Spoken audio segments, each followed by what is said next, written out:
How's it going, guys? It's Isaiah here, taking the time out to share with you my presentation on addressing re-traumatization. And so let's get into it. Um, so, as we saw in the slides and the videos, quick definition. So, re-traumatization, in my own words, is essentially the process in which people encounter certain individuals or experiences, places, events, situations that bring them back to a traumatic experience that they have encountered. And so, um, essentially, we want to know how can we go about that? How can we avoid going back to that re-traumatization or back to that trauma? And that's what we're going to get into in the next slides. Da, da, da, da. As you can see, exposure to various things can uh, bring someone back to trauma. So specifically with the CJ system, um, I include a picture of Barry. I have a couple photos in here from shows and movies that I think encapsulate trauma. And Barry is one. I know it's Bill Hader, and it's kind of like a comedic drama, but does a really good job about talking about the trauma throughout. Anyway, so with the CJ system, for example, certain situations such as going through the process for both victims and offenders can be very traumatic, not only there, but it can remind them of situations. So if a victim has is coming to you about a certain situation and you're talking about previous instances where something has happened, you bring up relationships, you bring up evidence during the trial, things like that. These are all things that can kind of make that person continue to live that trauma, even if it's something that they brought forth like a long time later. Same with the offender. If they have had a bad experience in jail, if they are arrested once more and they're placed in cuffs or yelled at, it could remind them of a time when they were treated very poorly. And so various things could bring people back, especially in the CJ system. And I don't think we really touch on it enough.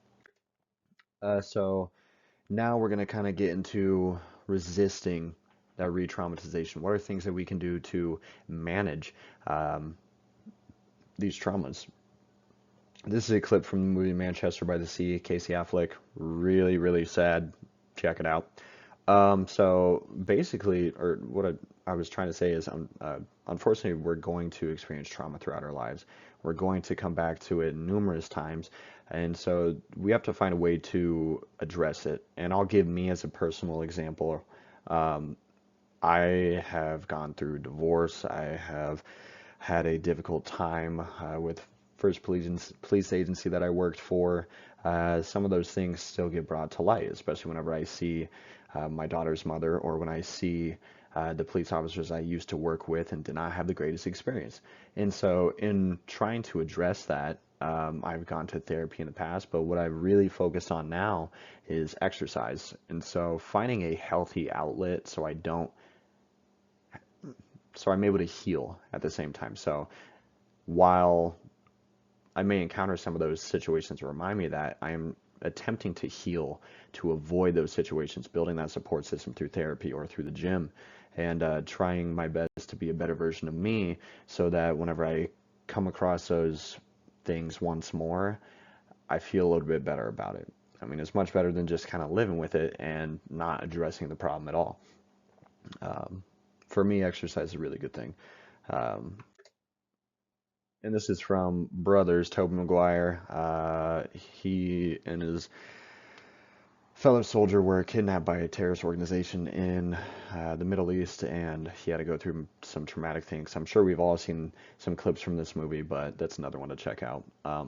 And before I get into the needs met versus not met, I want to touch on some more examples that I've seen, especially as a police officer. I've had people that have become extremely violent with me as a police officer just based upon what they have experienced in the past. And while it's not something that they're trying to direct towards me, they have a problem with police because of something that has happened before. And so it's about finding a way to address these problems without going further down that traumatic road. And so whenever we look at needs met, I want to make sure when we're talking to these people, are they safe? Are they secure? Do they have a support system? If you're talking to somebody one-on-one, are you validating them? Do they have stability outside of that situation? Do they have stability at home? Are they getting what they need in order to be safe? Is it not met? Is it not safe at home? Are they not validated by you or anyone that's around them? Do they get back into abusive situations whenever they leave like an encounter with a first responder, for example? Do they not have that support system? So there's things that we need to make sure are addressed, and that's where, and I didn't touch on it because I know we read it, but like the things we can do with like the nonverbal cues or the actions we can take with the verbal cues and using that transparency. And so there's ways that we can adjust pending the situation to make sure that we are doing the right thing. Every situation is going to look different. Everybody experiences trauma, but it's a matter of finding that way that works for that person.